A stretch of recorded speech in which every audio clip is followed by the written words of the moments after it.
Hey there, friend. So, you know how sometimes you pick up a book and it just shifts something inside you, makes you look at everything a little differently? Well, I just finished reading D.B. Brandon Burchard's High Performance Habits, and it's one of those books.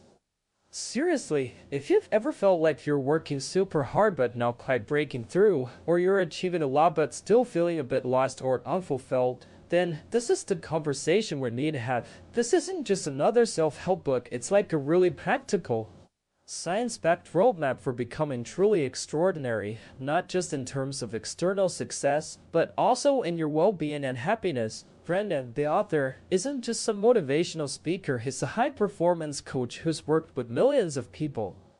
From Fortune 50 CEOs to Olympians, even Oprah. He himself had a life-changing car accident at 19 that made him ask those big "did I live, love and matter" questions, which really set him on this path. His whole thing is, high performance isn't about some innate talent or how smart you are, or even your personality type. He explicitly states it's not strongly correlated with age, education, income, race, nationality, or gender. Instead, it's about a specific set of deliberate habits that anyone can learn and apply consistently.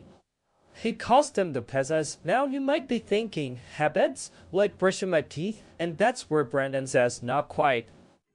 He differentiates between automatic habits like tying your shoes and these deliberate habits. These aren't things you just do mindlessly, they require conscious choice, willpower, and constant effort, especially as life gets more complex. He wants you to be fully aware, like a pilot using a pre-flight checklist before every takeoff. This isn't about ease, it's about growth. So what are these 6 powerful habits? Let's dive in. The first one is seek clarity. This isn't just about setting goals once, it's about constantly asking yourself, who do you want to be?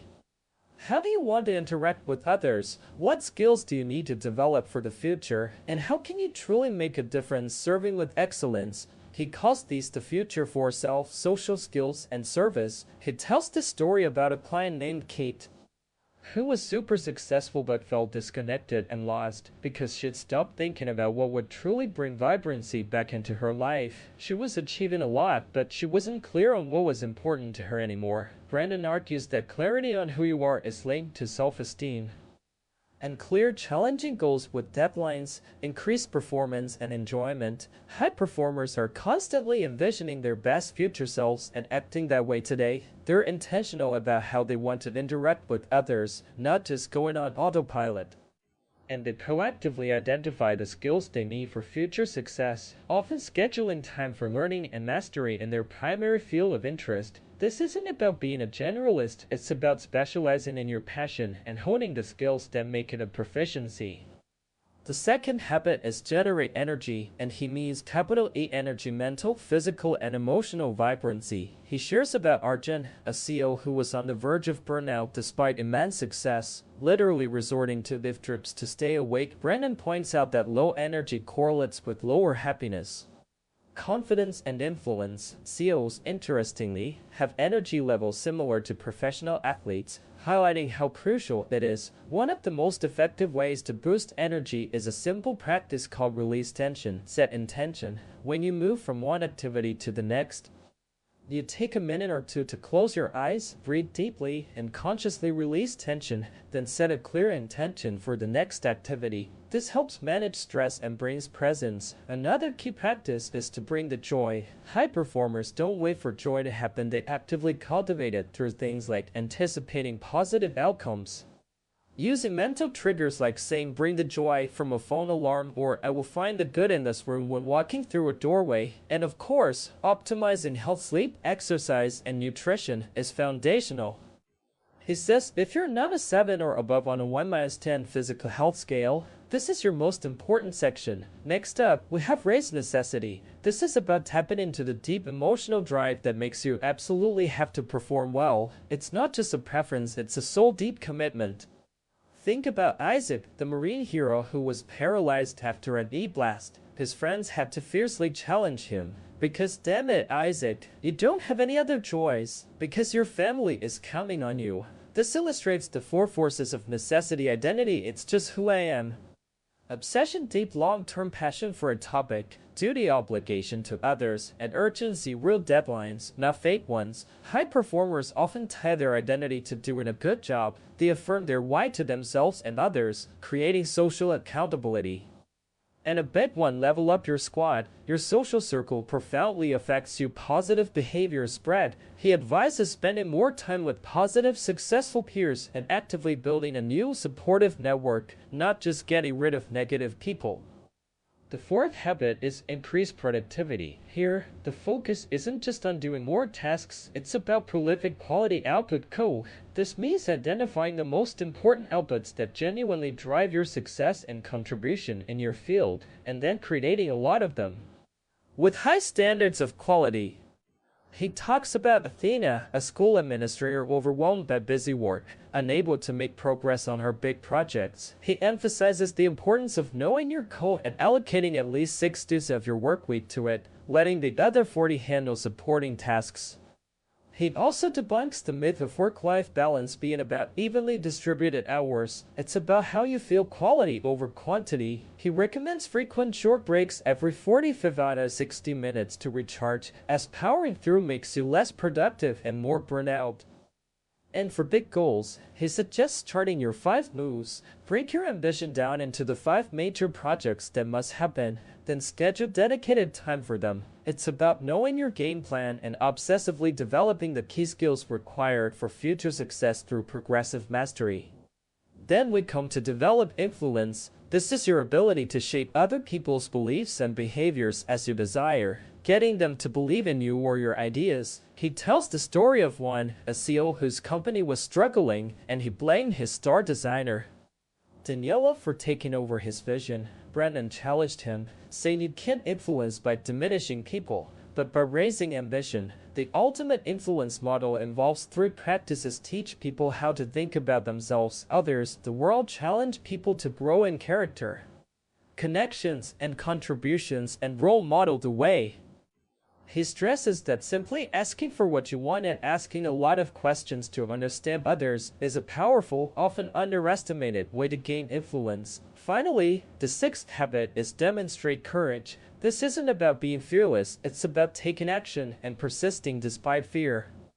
He recounts a client named Sandra, a celebrity, who posted a vague confession video and was facing online hate. Brandon later discovered her real struggle. She had a black eye from an abusive husband, and the video was her first light of courage to share her truth and start a bigger process of change. Courage means taking determined action to serve an authentic, noble, or life-enhancing goal in the face of risk, fear, adversity, or opposition. He talks about 3 practices: honor the struggle, seeing difficulty as necessary for growth, not something to avoid. Share your truth and ambitions. Don't play small or hold back your dreams just to make others comfortable, and find someone to fight for using the motivation of serving others, often just one person you care deeply about, as a noble cause to fuel your courage and excellence. So now you might be wondering, okay, I get the habits, but what's the most important thing? And this is where Brandon reveals his number 1 thing: confidence. He says nothing else correlates as strongly with overall high performance and happiness. When you're confident, you have more clarity, energy, productivity, influence, necessity, and courage. He breaks confidence down into the 3 C's: confidence, belief in your ability to learn and acquire skills, not just having them already; congruence, living in alignment with who you've chosen to be, not faking it to make it anymore; and connection, genuine interest in learning from and serving others. The underlying driver for all of these, he notes, is curiosity. Now, if you're like me, you might also be asking, what are the biggest pitfalls though? What derails people who are already successful? Brandon identifies 3 high-performance killers or traps. 1. Superiority. This is when you start to feel separate from or better than others, becoming dismissive of their ideas or unwilling to ask for help. It makes you believe it's lonely at the top. The counter is to actively seek others' ideas, hire coaches, and take ownership of your role in conflicts, remembering that everyone struggles and can improve. 2. Dissatisfaction. This is the never be satisfied trap. where constant discontent saps your passion and leads to burnout, even depression. High performers are actually happier and more satisfied, striving while satisfied, not constantly frustrated. You need to let yourself enjoy the wins and cultivate appreciation. 3. Neglect. This happens when you unintentionally let important parts of your life like health, family, or passion slide because you're overcommitted or focused on the wrong things. High performers take responsibility for this, recognizing that it's a choice to reallocate attention to what truly matters. This often means learning to say no to opportunities that don't align with your strategic 5 moves. So what's the takeaway from all this? Brandon makes it clear this journey to extraordinary living isn't easy, and it definitely requires consistent effort and attention. He's not selling quick fixes, he's giving you a lifelong set of practices. He wants you to anticipate the struggle and honor it, because that's where true growth and courage come from. My biggest recommendation after reading this, don't just read it once. This book is a manual. He even includes a summary guide at the back with simple practices for each habit. He suggests taking his free online high performance indicator assessment, high performance indicator.com, to see where you stand, and then revisiting your scores every 60 days. It's about constant self-monitoring and deliberate practice. Ultimately, this book has really made me think about how much more intentional I can be in every area of my life, not just for success but for genuine well-being and fulfillment. It's like he's saying, you had this one wild and precious life, so why not truly earn it by consciously choosing to live, love, and matter? And that, my friend, is a message I think we all need to hear. It's about becoming extraordinary because you choose to. And it's a choice available to each of us.